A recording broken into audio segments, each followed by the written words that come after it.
We are thrilled to share that the Escarpment Corridor Alliance is protecting the Metcalfe North property forever. Hi, I'm Carolyn. I'm from the Escarpment Corridor Alliance. We're here investigating this property.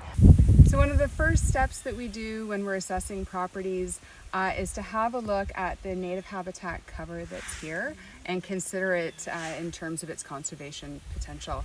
So behind me, we've got this really beautiful wetland.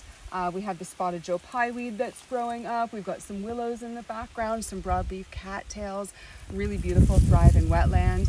And just over this way, we were up doing a little bit of a bushwhack in the forest.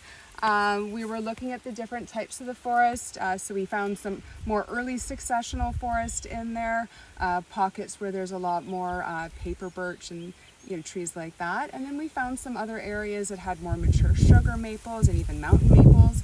And then along the top, in the rocky areas, we found some areas that were really dominated by ferns and white cedars. Really fun to explore the different types of habitat that are in the forest and the different forest types. We found a little stream here, and it's got some it's nice and clear. Important thing to think about when you're finding a spring and as we're doing our field work is feeling the temperature.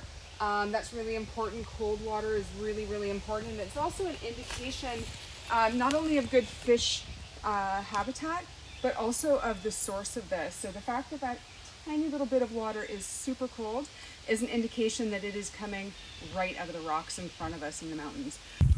So that's part of the work that we do as we really get to know these properties and the habitats that are on them. By donating to the ECA's Corridor program, you can help us improve habitat connectivity for species at risk, restore nesting and foraging habitat for pollinators, and preserve vital wetlands for Ontario's turtles. Through generous donations, we have already raised more than 80% of the cost to secure this property forever. And together we can ensure a nature legacy for future generations. For nature, for people, and for good.